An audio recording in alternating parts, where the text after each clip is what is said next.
Bat music.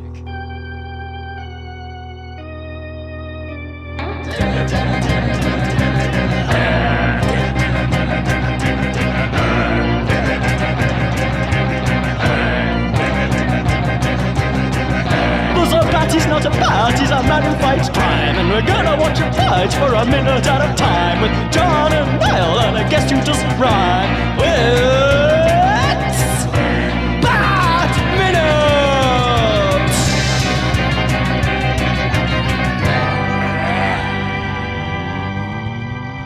Hello, and welcome again to Bat Minute Returns, the podcast where we program our sights to take aim for Tim Burton's 1992 Batman movie and just hope that no small animals intercept them along the way. I kind of stumbled over that, but I'm going to keep it. I'm not going to do it again because it would just be too long-winded. Anyway, I am one of the hosts, Niall McGowan. And here to catch Batarangs of truth from out of the air, it is I, John Parker. And once again, we're joined today by a stalwart MXMer. I've only ever seen it written. Now I'm trying to say movies by minuter. There you go. Much easier. Dave Pallas. Oh, thank you guys for having me back. Yes, good to be in the streets of Gotham, distributing justice one knuckle at a time.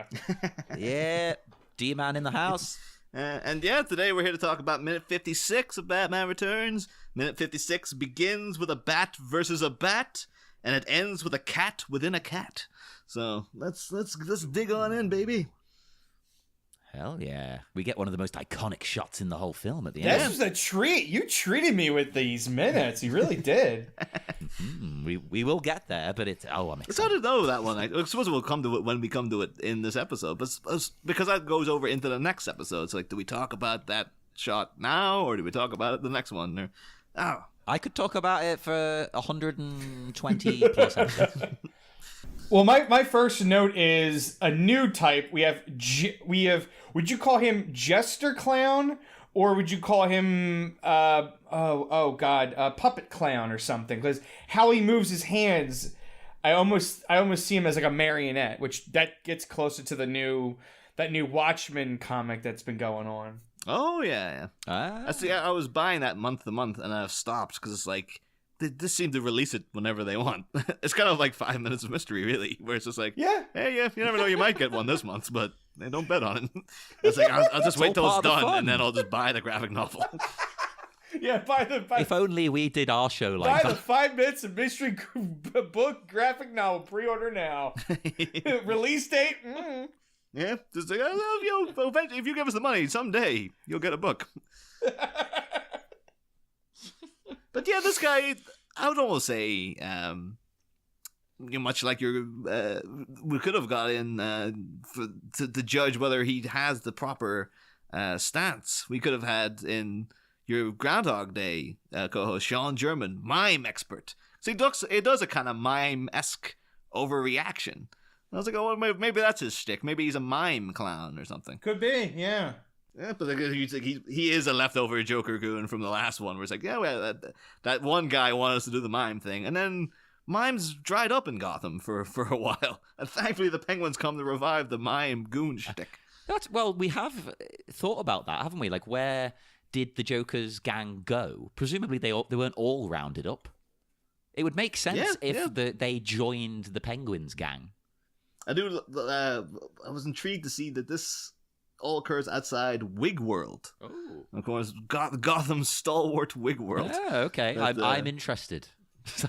Yeah, it got me thinking though. I was like, they've not hit Wig World.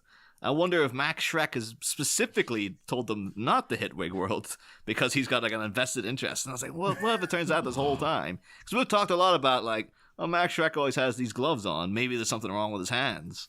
Well, if it turns out that the weird hair that we've also commented on, that actually is in canon, that's a wig. And I was like, yeah, he's just had weird mishaps in the chemical plant at some point. And I was like, yeah, I've got this wig and I got the gloves on. And I was like, well, you go out riding tonight. You don't go near Wig World. You leave it alone.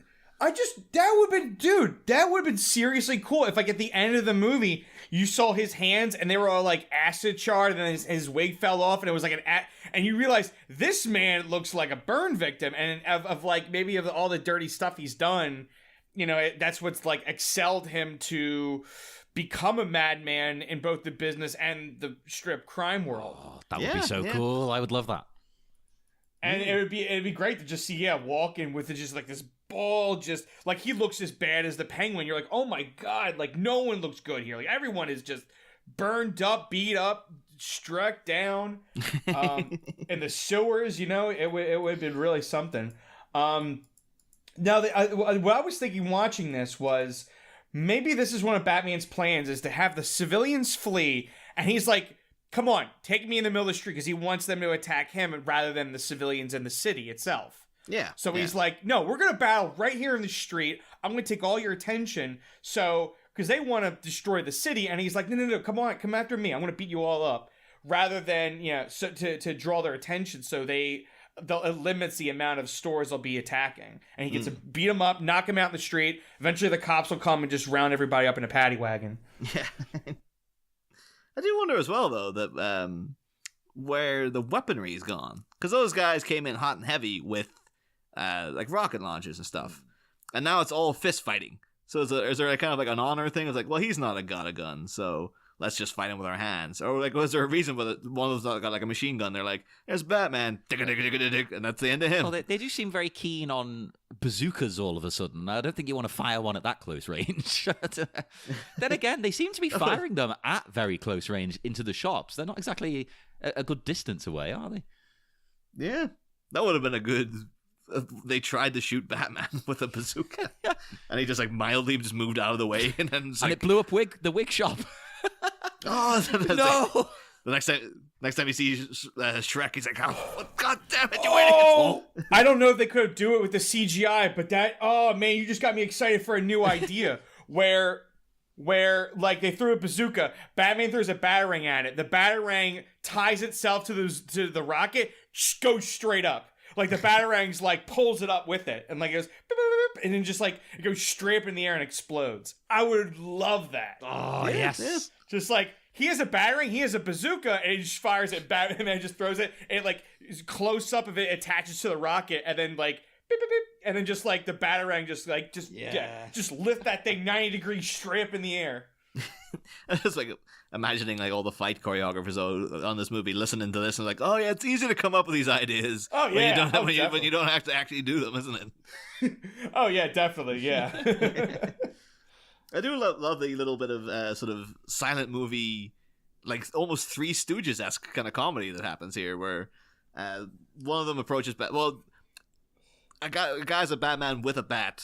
Batman very viciously takes out his hand, whacks him over the head with the other end of it, which I do like as a move. And then another fella comes on with I don't know if it's a bat or if it's just like a long pole of some sort. But then, yeah, he tries swinging. Batman ducks, and then he takes out the guy who was behind Batman. And this is proper like 1920s screwball comedy kind of fighting as well. No, but it works. I like that you said that because that makes a lot of sense to me now, right? I all I could think of was like, this is like I'm watching Rick Mayall and Adrian Edmondson or something. Like I thought it was Bottom, but no, it makes sense. This is like comedy that fits the aesthetic of the film. I have to say as well, in the background, you see that the Penguin, the Cobblepot from Mayor posters are up, which makes sense. But they look very faded already. Like, has there been like an insane rainstorm in Gotham that literally weathered the posters that much in the space of a day? I think that says something about the city. Nothing shines in the city. Nothing lasts in the city. It all just deteriorates real fast. Like the city just eats it up. Yeah. I love it though as a bit of decoration, because it is very much saying like, well, this is the mayoral campaign is now in the background, but this fight in the middle is all orchestrated due to that. So it's just like, yeah, this thing is a nice little clever thing to have in the background there.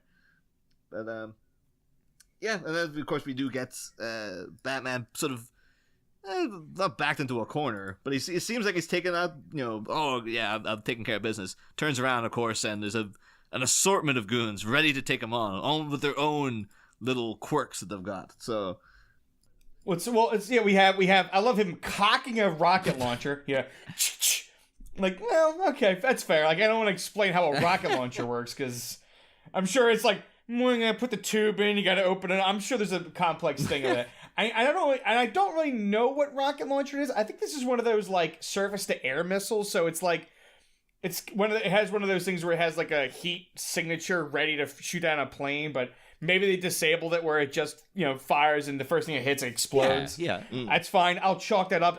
I mean, they already wrapped it in gift paper. Why not have them be able to manipulate to be like, oh, just on first impact, just blow up. Like, no, like take out the guided missile system in it and everything. We just need this thing to hit a store and blow up.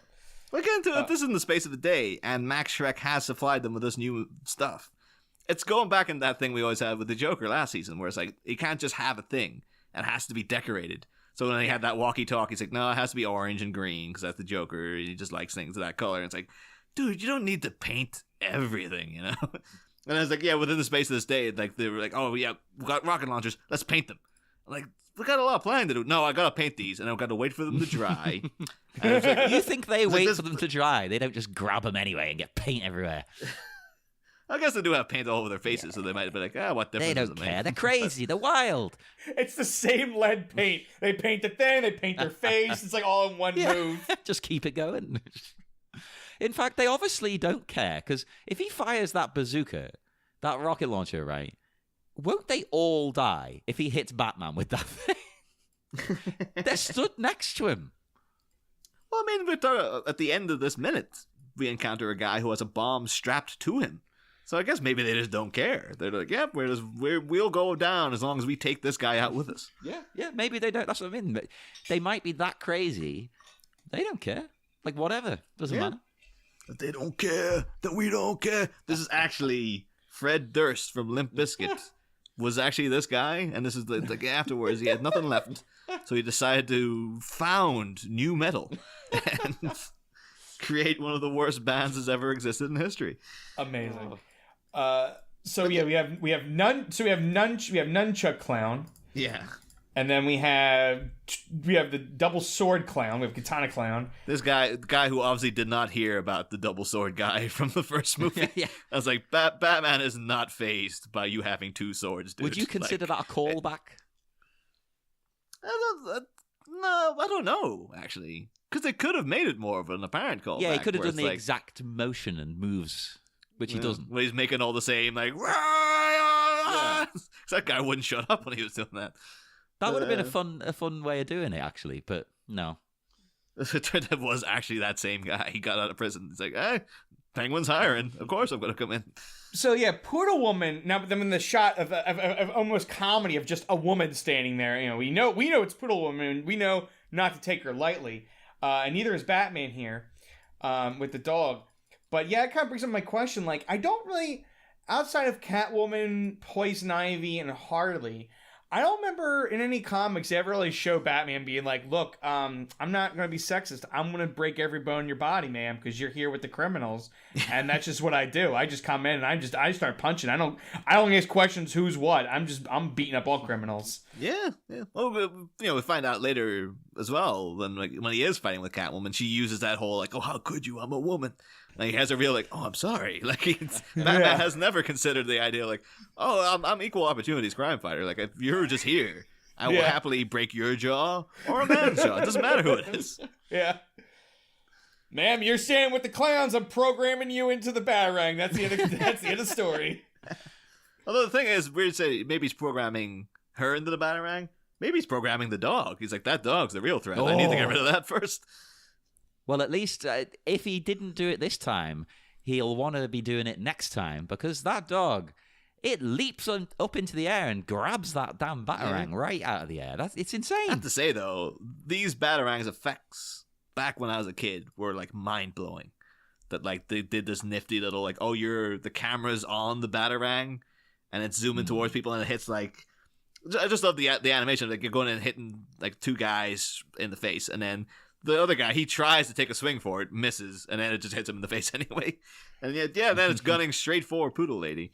But nowadays, this almost raises like a palpable sense of terror in me, because this is blatantly what they based the remote control Batarang on in the Arkham games. Yeah, thank you. Okay, good. That was my next note. Okay, yeah. Yeah, Definitely. and the thing is, I fucking hate the remote control Batarang in those games. It was No, the worst. I know why you hate it. I know why you hate it.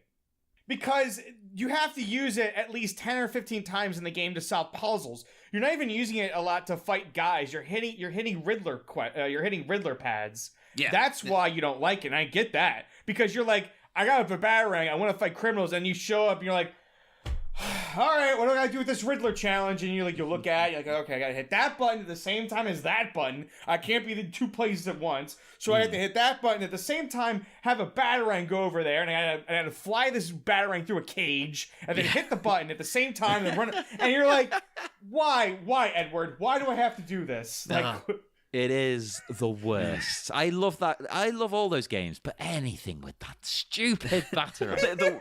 I've always torn between which is the worst one, because there's one it's not a Riddler one, but it's at the end of Arkham City. For people who don't know as well, maybe they're like, what are you talking about, remote control Batarang? In Arkham City, I think they introduced it in Asylum, but you don't have to use it that much. But in Arkham City, there's a thing where it's a specific Batarang, you throw it, and the animation's much like this. You follow it along, and you can slow it down a little bit, but then you have to get to very specific things. And I mean, very specific things. There's one at the end of City when you're in the sewers and you're trying to make your way up this tower and stuff. It's great, amazing game, Arkham City. But I remember this bit nearly killed me, where it's like you have to fling the Batarang through a small hole, make sure it goes through an electric charge is on the other end, then reverse it back through another hole, and then turn the corner and then hit this thing to open a gate. Yep. And then that was insanely infuriating. And then in Arkham Knight, they went even worse, where there's I think it was as DLC with Raj Al Ghul, but there's one like, you throw it through this little tiny hole. The hole itself is difficult to get through. Then you go into this unrelated room, fly out a window at the back of that, turn the corner down a corridor into a thing, and then reverse all the way back out through everything, and then get to another button. And it's like, why are you doing this to anybody? This literally is like, I could feel the veins in my forehead pulsating as I was doing it. That's what angered me. Is when I want a remote Batarang, I want to do this. I want to like see a bunch of bad guys beating up a civilian and being like, I'm gonna take him out with one Batarang, and then you do it on them. You know, maybe you're up on a rooftop. You throw it down, you fly it, and you hit, and you knock them up, and you go, yeah, cool. I don't want to do the puzzle. Yeah. So anytime there was an optional puzzle, I was pretty much like, I don't care about the percentage of this game. Like, I want to play as Batman for my, between now and when I have to go back to work. So it's just like, I'm an adult. I don't have time to like solve every dumb puzzle with a Batarang challenge.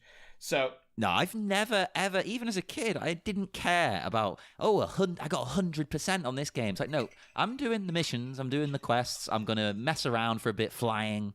I'm not doing stupid side puzzles that take hours and hours and aren't fun. Yeah, that was the thing. I did attempt with Arkham City. I was like, I'm going to try to do all the Riddler stuff, because there was at least cutscenes with him where you had to, like, if you got so many, then you get a hostage and stuff like this. And I think there was literally hundreds. And then after a while, plus two, it's always a bit depressing when the main campaign's over and you're just sort of milling around the city and there's nothing really to do. Mm-hmm. And I was just a bit like, no, it's a bit grim. So I just gave up. But I'm terrible with that though, because I do know people who will play side quests and all this kind of business. And I am firmly a main campaign guy. I spent 50 quid in that last Tomb Raider game, Shadow of the Tomb Raider. Played it for a week, got through the main campaign, every single challenge tomb and all that business, untouched. And I had in my head, like, maybe I'll go back to it, but I haven't yet, because it's just like, challenge tombs. Who cares? At least do that. Yeah, no, I didn't. I did because you're going to unlock a few. There's a few of them, those challenges that have unique we call it power-ups. Like Lara there's a few unique power-ups she gets just from doing those challenges. So I definitely made, and I was playing on hard, so I definitely made certain parts of the game. I was like, oh good, I got a little, like the one of the earlier ones was like you get the breath. So good, I didn't have to unlock the breath. I got this breath, like for swimming underwater, which helped. And then unlocking items and shooting. So I got everything out, and I am waiting for the DLC. But I get what you're saying. Like there are times I didn't do it in Tomb Raider because I think it was well balanced. But there are games where I'm just like, I'm going to put a trainer on, and I don't care because this is my goddamn time. I'm not playing online. I'm playing single player. I am not, I am past the point of getting angry with a video game. It's like, if I have infinite ammo and I just want to go in and shoot all the bad guys, I'm going to do it. I'm going to get my kicks and then I'm going to go to bed and get ready for work tomorrow. Because I'm just like, I'm not like, I got to get all these guys and I don't know how to do it. Like, no. Put the trainer on infinite ammo. Fine. Or just God mode. Like, I can just go in and go bang, bang, bang, bang, boom. Get all the bad guys. I agree. I'm past getting furious. It's like, no, I need to enjoy my time. I can't, like... People like love the Dark Souls and Bloodborne games for their challenge, and the whole time, I'm playing and being like, I would just like to just have infinite. And I played when I got Dark Souls 3, it was a sale on Steam. And the first thing I did is I put a trainer on. And I'm just like, now I can just fight the villains like on my own time and just enjoy the game and not have this constant sense of anxiety and dread of when I'm going to die. And I tell you, like, I know Dark Souls people are going to hate me for saying it, but it's like, it's just on a personal level. That's how I enjoyed the game. I didn't play multiplayer. I didn't need to go into other tombs and dungeons. I just want to dick around and do that. Yeah. And then I went, That makes sense to me, because although traditionally I don't like to cheat, my method is I'll just maybe knock the difficulty down if you can. Put it on easy for a bit. Yeah. Because the same reason, time. Unfortunately, I can't just sit and play games all day, every day anymore. Yeah. I wish I could. They were great days back then. But, I only get through a couple of games a year now, really, like to the end. Yeah. Especially with Steam sales, where you end up buying 50 games at once and then never playing them. So, I don't even know how we got on this topic. But the point is, I agree. I haven't got the patience anymore. Why would I do that to myself? Having said that, I am currently playing Darkest Dungeon, which is ridiculous. In a good way or bad way? In a good way, but like your characters die left and right. They're just all the time going insane and losing their mind and having a heart attack. Ooh. And once they're dead, they're dead. You have to get a new one. Well, I mean, that's the same. The frustrating, the patience. That's Batman right now. He's like, okay, you're gonna surround me. You're gonna try and take me out this way. All right, fine. I got a gadget for that. I'm taking you all out. I got more of the city I need to save. Yeah. Is it me, though, or does it seem that the Batarang is rather slow in that surely after the first one, like they'd all turn and look, and then they might be confused for the second hit. But once they see that it's like swerving around and taking them all out, like sure, they'd all be running. I'd be out of there.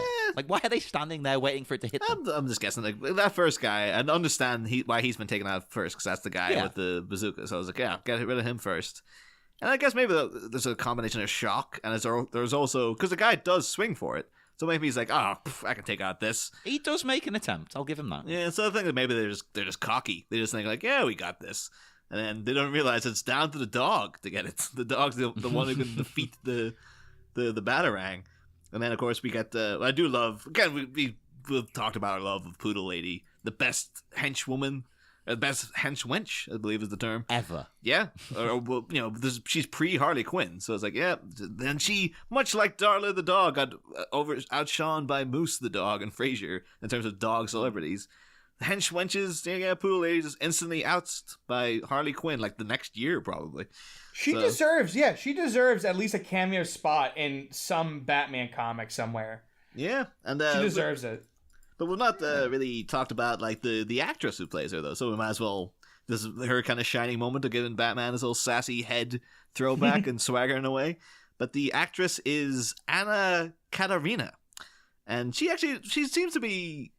I don't know if she's selective with her roles. She's in a few good things, but they're very far between and stuff. And it seems as if I kind of get the vibe from her. It's like, yeah, I'll take a part if I need it, or maybe she does a lot of stage work or something. But Maybe.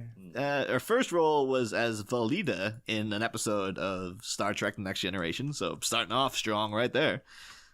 She appeared in Miami Vice, The Death of the Incredible Hulk. So she's also jumped from Marvel to DC with wild abandon. Oh, she doesn't care. She has no loyalty. Yeah. She features in... She must have been actually friends with David Fincher, because she features in The Game. Oh, I love The Game. Yeah, and Zodiac. So, like, yeah, she's popped up in 2 Fincher movies. She's in... I watched Zodiac again recently. I didn't realize. Yeah, I know that Zodiac's a fantastic movie. But I remember that for about 10... I saw it was 10 years ago it came out, and I remember for ages saying that to your partner, John, like, well, I was like, oh, you look exactly like Chloe Sevigny in this movie. And then it was like 10 years later, you guys finally watched it, and I was like, oh, now you're getting around to it.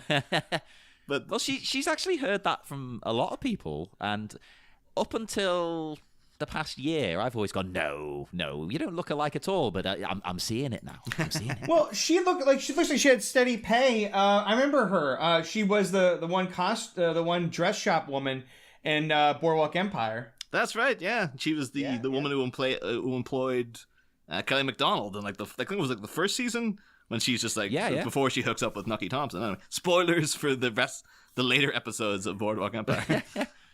You've ruined it now, Niall. Come on. Notably, she also again she was in the Star Trek, the JJ first Star Trek movie as a Vulcan council member, and then apparently she played Angela Merkel in The Dictator with Sacha Baron Cohen. Oh my god! Yeah, I cannot picture that unless she's changed quite substantially. I think I was saying not that she's fat or anything, but completely different physique. I think I was saying the other week to somebody that's because in the UK news you always get Angela Merkel will be mentioned in like within minutes of Meghan Markle. So there was a while there I was getting the two of those women mixed up with it. Did you think Prince Harry had married Angela Merkel? She was in Suits, right? That's where she comes from. Well, she wears a lot of suits. Well, that's true. Yeah, maybe she's a fan as well. But there's one thing though I want to say about Poodle Lady, and it's good that you're here, Dave, because this is what reminded me of something. Is that Poodle Lady is here and she's great, but it's like the poodle's doing all the work.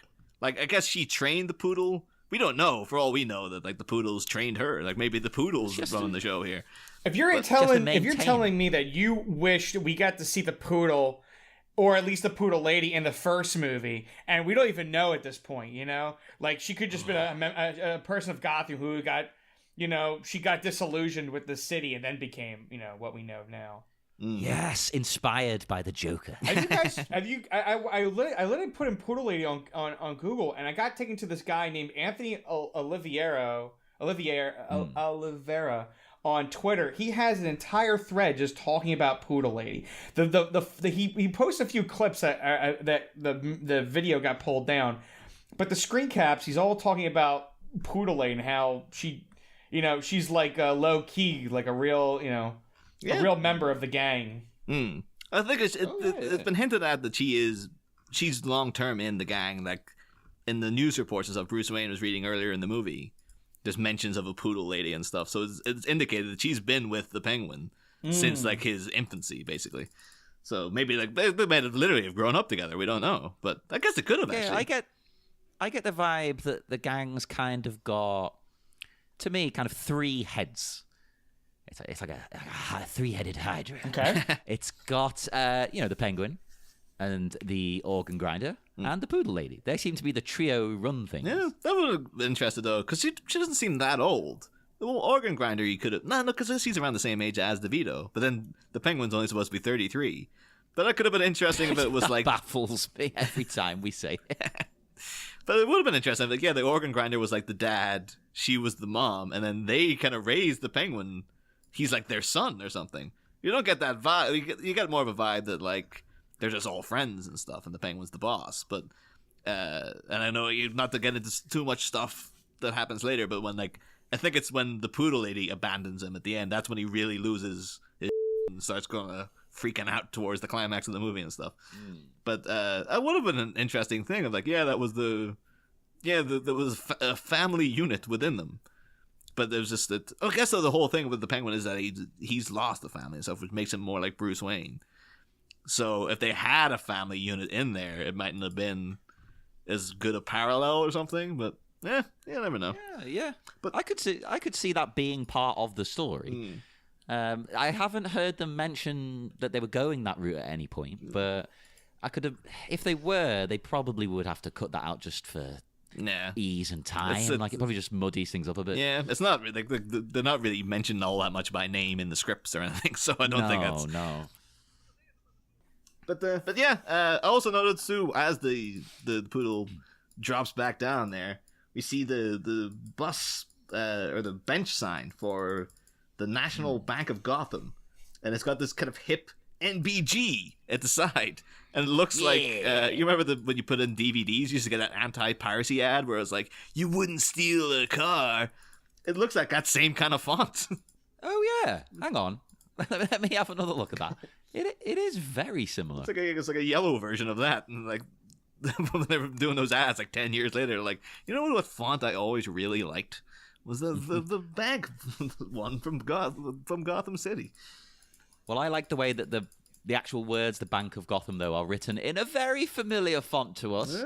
Yes. Again, I wonder if that's where they got that. Like later on, they're like, you know what font? Maybe it was the same guy. He made this one thing. It's like, they pushed my bank sign to the background, but I was really proud of those fonts. So I think my day's gonna come. And then mysteriously, all the font creators for the Batman movies just all died before Batman Forever came out. And then he's just like, well, I've already worked in one of your movies. And, all right, you can do the font for this one. It's like, oh, have I got a font for you, baby? And then years later, he's just like, oh, I need a piracy font. But what's cool and hip? This bank font I came up with 10 years ago. And it worked, damn it. I just realized I forgot to talk about something with the poodle. Oh, yeah. Yeah. And we will defer to you. Well, Niall looked into the poodle, as he's talked about. Now, I took a very weird, different approach. I instead of doing the obvious and doing that, for some reason, I saw the poodle jump. It doesn't jump that high, but it jumped. So I thought to myself, how high can a poodle jump? Like, is it proficient? Because this is like a small poodle. This isn't like a big one, is it? I've seen some tall poodles. Some big, leggy poodles out there. I've seen some tall poodles. I've seen some shit. But it was very difficult to actually find that information. I found the average height dogs can jump.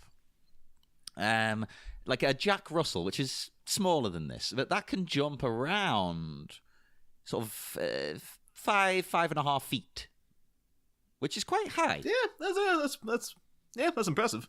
Yeah. That's crazy to me, because I would have guessed maybe 2 feet.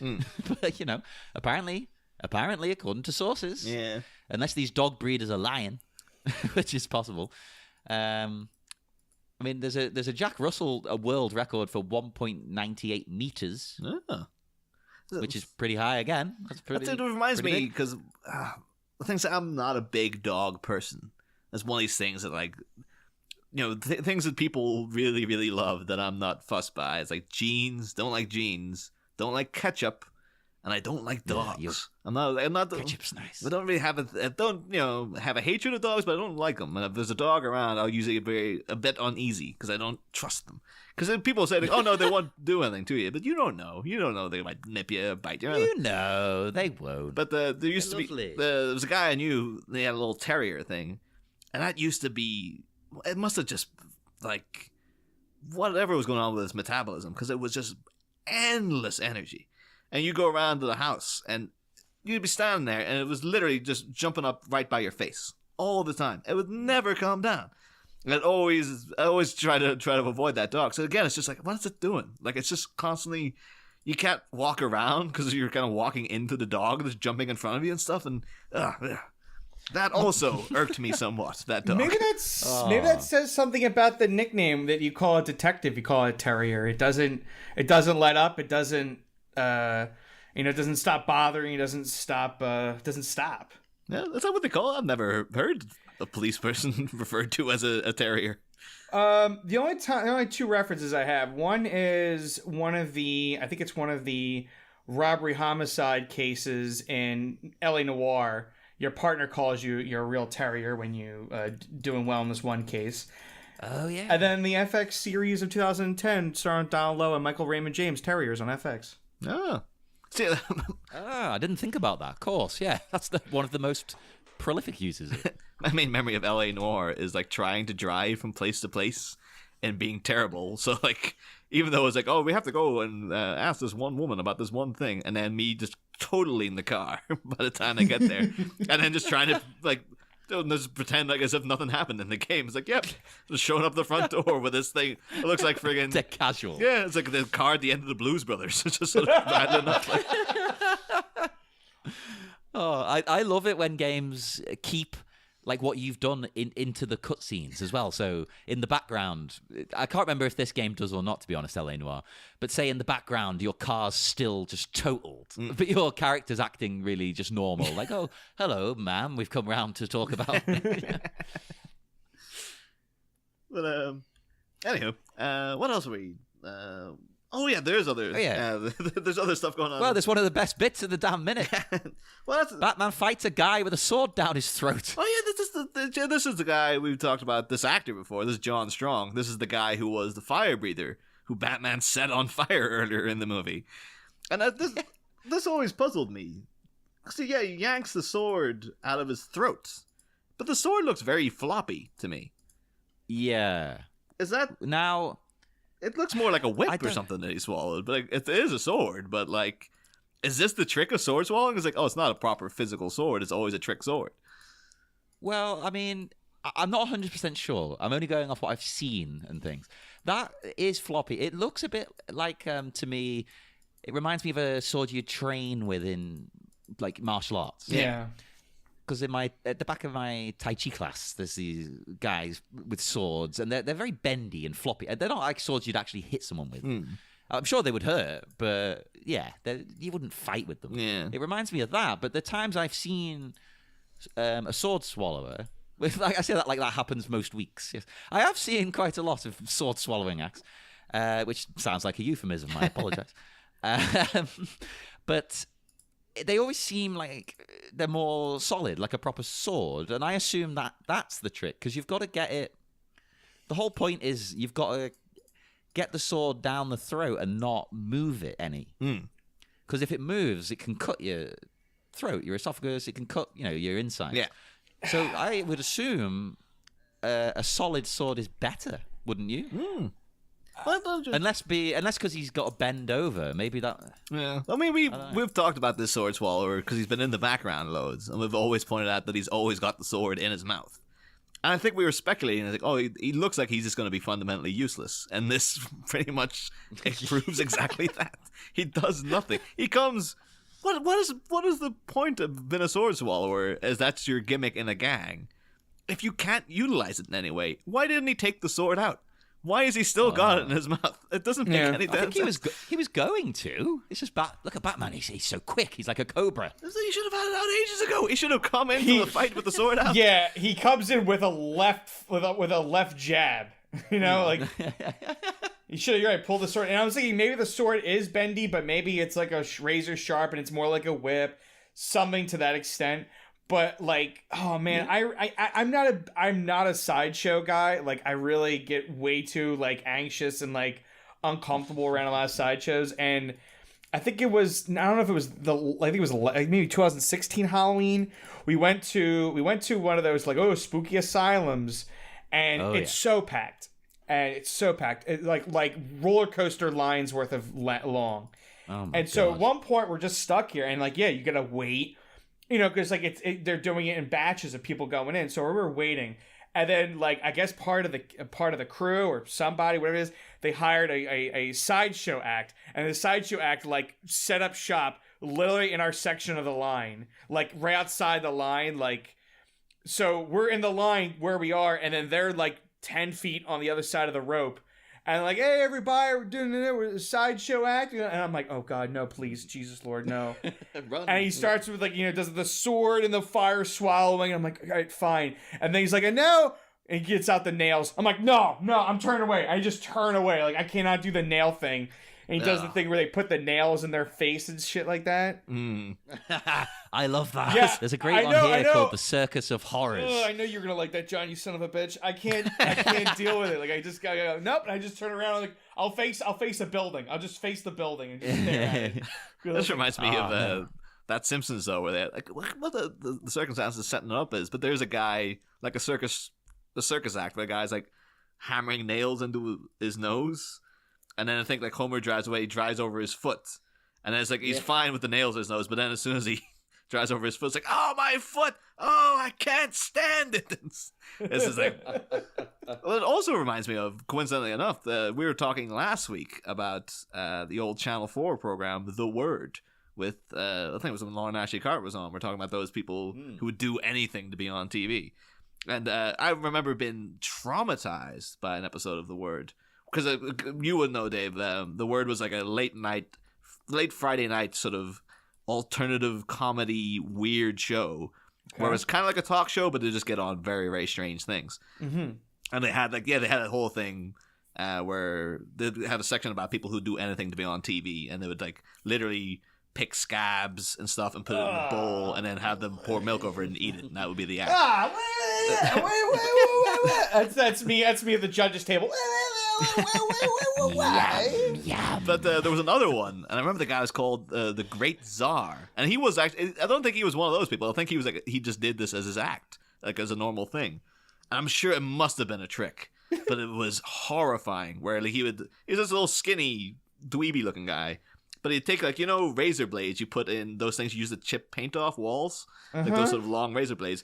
He'd throw them back in his mouth, swallow them, and then he would put a string down his throat, and then bring them all back up as part of the string, and there was blood gushing out of his mouth and stuff. No! And it's like, you can get that. I've looked it up in recent years. I've been like, did I dream that? And no, it's a thing. It actually happened. And it's like, you can get that. I'll put the link up in the group. No, but I remember I seen that when I was about like 8 and been like, that my life has forever changed now that I've seen this horrific thing on TV. Nope. I mean, did he kind of get off on it? Like, what was the point? I don't know. I'm assuming it was all an act. It must have been like, no, it's not. It's trick razors, and this is a blood pack he has in his mouth or something. But it's like, oh, I don't think it is by the sound of it. I wouldn't be there to question it. I would have already left. I would have like, I'm good. Good. And just leave. As soon as he starts putting that razor in his mouth, like, no, I'm good. I've seen multiple times the Circus of Horrors here, and they're fantastic. There's a sword swallower in their group. What's his name? Hannibal Helimuerto. Oh boy. And he's actually had some of his ribs detached from his rib cage. They're floating ribs now, so he can swallow these special swords that are bent like a snake, like they go like a big wavy shape. Because then as it goes down his throat, it pushes those ribs to the side so it doesn't damage it. Right. And he went round the show afterwards, and he came up to me and made me prod the ribs so I could feel them moving around in his body.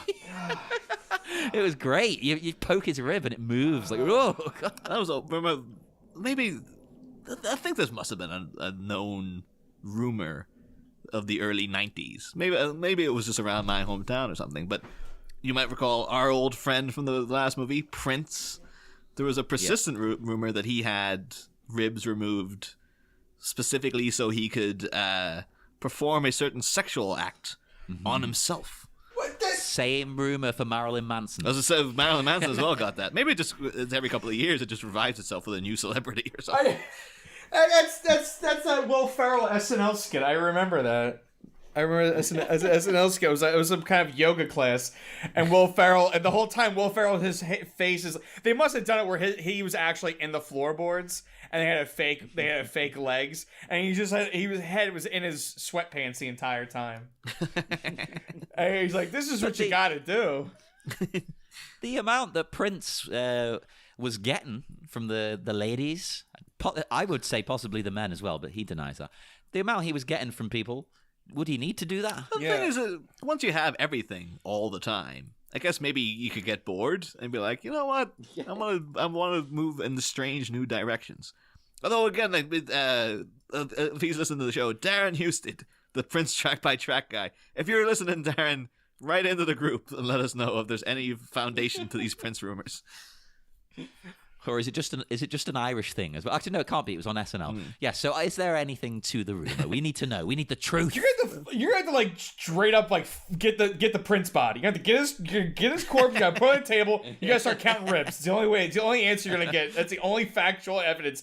You go, here it is. Here's the corpse. Then you're gonna start poking into the Prince. So great. You're gonna start defacing a body to find out the ribs are there. A paramedic on that plane when he died was just like.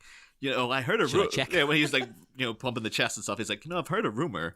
Just moving his hands slightly a bit down, like, I can't quite feel if there's anything there, Just... Oh boy. Well, back to the Sword Swallow for 1 second.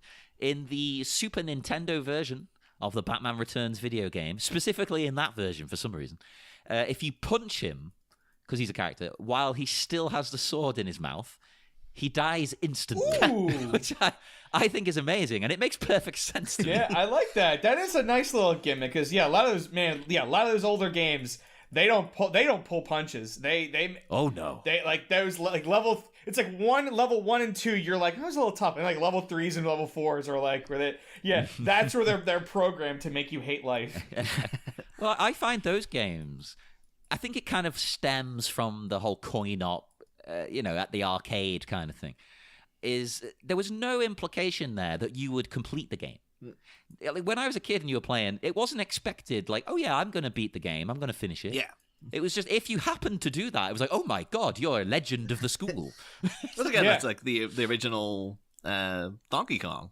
That's if you see like the documentary, The King of Kong, there's just like, there's a kill screen at the end. But there's no ending to Donkey Kong. It was supposed to keep going for infinity, just because there was this literally like, it gets tougher and tougher and tougher and tougher, and then eventually you'll just get to a kill screen. It's like, yep, I guess you won Donkey Kong. But I think you kind of break the game, don't you? And it just ends. Yeah. It's like the programming can't go anymore. But we also get another after the Sword Swallow has been easily defeated. It's no idea why that character was there, but he was. Then we get a familiar face to some, runs towards Batman. And it's actually weird. It's complete coincidence that this happened. But, actually, I was going to say last week, but like, whenever this airs, a while back, Dave, you featured on Mean Girls Minute, right? Mm-hmm. And I did a thing where I private messaged you because you said the name Doug Jones, the acclaimed actor from The Shape of Water and whatnot, and you called him Duncan Jones on the show, and I did a kind of playful, well, it was intended to be playful, like, Dave, I hate to tell you, but you said the wrong name. And then you seemed to take it seemed to me like you were taking it really badly. It's like, oh shit, I hope I didn't like this guy's really, really tearing himself to bits about this. I really was upset because I always want to point out Doug Jones. And nothing against Duncan Jones, but two different guys, and we know that. And I want to make sure I get my pronunciations right of our, for our podcast. There's a lot riding on these things. Yeah. Every minute, it's a trapeze act, and But the thing is, Dave, you know who this clown is? You know who plays him? No, who's that? It's Doug Jones. Son of a bitch! We got him, Dougie Jones. Doug Jones, there he is. Of course, I think because we mentioned him briefly when Gaz was on. He went through a few of his big credits because he played like the Pale Man and the Fawn in Pan's Labyrinth. But he's also in Mystery Men as well. I don't think we talked about his role in Mystery Men. But what we call him it's not a Razorhead. Obviously, that would have been. He's Pencilhead. Pencilhead, so close to a Razorhead. He's Pencilhead, and in that Facebook group that Asterios and I were talking, and then all of a sudden he just shows up and says, "Oh yeah, I remember working on Mystery Men," and it still blows my mind that he did that. But for some reason, though, on his shirt in the movie it says PM. So you're like, was it Pencil Man? Because like at one point, like was like, and that's actually the question I asked him was like, do you remember any of that scene? I sadly didn't get an answer, but that's my question, is that like you had the entire backyard set full of all these extras. Some had lines, some had one-liners, and like, so he's Pencilhead, and then a kid actor comes up behind him saying, "And I'm son of Pencilhead. We erase crime." And so I'm surprised though they didn't go. Maybe they just didn't think of it, or maybe it was a legal thing. But that totally would have been like a Razorhead, because it's just like gonna just have him with a big eraser on his head. That's a bit like the Jack Nance hair in Razorhead. And we're like, oh, it's like a little cute joke. But of course, then that would have been doubly good because Eraserhead, obviously the first film of David Lynch, and then played by Doug Jones. Dougie Jones is a major character in the season 3 of Twin Peaks. So it's like, but it all tied in beautifully. But yeah, I guess I just didn't think that. But was never meant to be. But yeah, I do love that. Again, what's his business though? Because he's just, I love the fact that he has to hike up his skirts basically to run towards Batman. And what's his gamut? Is like, I've got a bomb strapped to me, and I guess if I run into him, maybe the bomb will go off. Like, he's not got his fists up. What's he hoping to achieve here?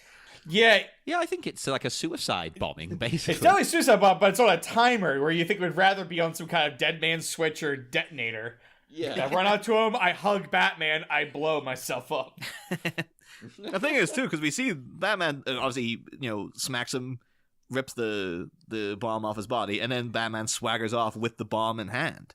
And so it's like, it's obviously going for another few minutes. So if he was planning to go up and hug him, must have been really like, make sure I've got like a death grip on this guy, because if he fights me off, then I'm screwed. My idea is, what if this was an impromptu thing? Like, these are one of the bombs they're placing in one of the shop stores, and he sees Batman here, and he's like, oh man, I don't have time he's like, I'll just do it myself, and he just turns on the detonation timer and then just runs at him. So he didn't design this bomb, but maybe he was going to place this bomb in one of the shop stores, put on a minute timer, and he's doing it. Here's Batman's down the street beating up everybody, and so he's like, screw it, puts the bomb, ties it to himself, and then just runs down the street and just hopes that it will, and he'll take out Batman and be the clown hero of the gang.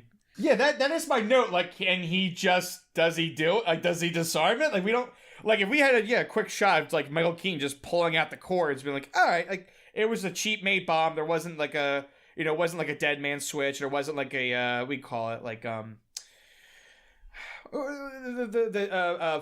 we call it, what's the word I'm looking for? Like where it's like, we can't take the bomb out because it's got the thing, it's like, it's got an extra switch. There's a phrase for it that you see in all the action movies where they're like, it has an anti-tamper thing. We gotta do this before we do that. It's like executive decision. You ever seen executive decision? Where like the bomb had all these things in it, and they're trying to, you got Oliver Platt trying to undo it. It's like that, but this could have been a simple 2 cords into a alarm clock and into the dynamite. So really, it was just a simple pull the cords out. That's it. It's done. Yeah, there's no what do you mean cut the red wire? They're all red wires. Yeah, I bet you. I think the Red Triangle Gang. This is more of a quantity. You said it yourself. They had probably a day and a night to do this, so it's more of a quantity over quality. So it's just like duct tape them, got diamond sticks. We get the alarm clock with the little wire, electric fuse, put it in, and then we just that's it. We'll just put them in a couple shop stores. They'll blow that up. We get that done. And I guess they didn't think that Batman would get there in time before they stopped blowing up more of the city. But it also has a little bit of the fact that Batman thinks that, like, I'm taking this bomb. It's going to speak to like the fact that this Michael Keaton Batman. It's like he'll happily kill people, and it's more like, yeah, I can use this bomb. like oh, cheers, I'll use this on somebody. Once again, we could have had a thing where they could have, all right, here you go. This is what they could have done. It'd been really cool. And we still would have gotten the same explosion thing we talked about earlier, where he takes a batarang, attaches to it, and then you would have done like a little wire string where try to hide the wire, but essentially you just see the bomb and the batarang go zip straight up, and then the bomb blows up in the sky or something. You could have had that too, where he's just like throw it up in the air with the batarang, and that thing blow up. Bada boom, we got that done. I'd like that. So we could have had that. I was going to say something about that, but you know what? I've just noticed how long we've been recording. Yeah. We need to move to the next scene. A classic Batman turns into a bad hour. This is going to have to be chopped down. Yeah. I was going to say probably because we were saying at the start of this minute, like, should we talk about the big iconic shot at the end of this one, or should we leave it for the next minute? Probably should leave it for the next minute. A Friday's episode, we'll do the last 10 seconds of this into that minute, and I think that'd be good. This is the clown minute. and Friday will be the Catwoman minute. Yeah, that's fair enough. Yes. Okay, cool. We will save Perfect. it. So, before we go, Dave, would you like to tell our listeners once again where they can find you online? Yeah, come on down to 5minutesofmystery.com. I just opened up. This is the first time I'm talking about it. I just opened up. Once you start listening, message me, and I'll send you an invite to the Champion City Diners group.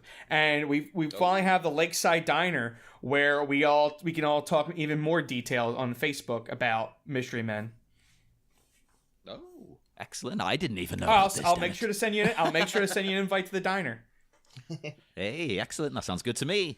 And if you want to talk to us, we are at the Bat Minute Listeners Cave. So check us out there, or send us a tweet. Just put in Bat Minute. It'll be the only thing to come up. Just do it. Do it now. Now. Do it. I want tweets. I'm collecting tweets. So do that, and join us again on Friday. We will be back with more Bat Minute, and it will be minute 57. Next time, crack that whip after coming face to face with her maker's mascot. A Moggy-themed miscreant travels via a trampoline trot. But after demolishing mannequins and giving a jewelry case a smash, will any more dummies fall victim to Catwoman's lash? Find out Friday. Same Bat Pod, different Bat Minute.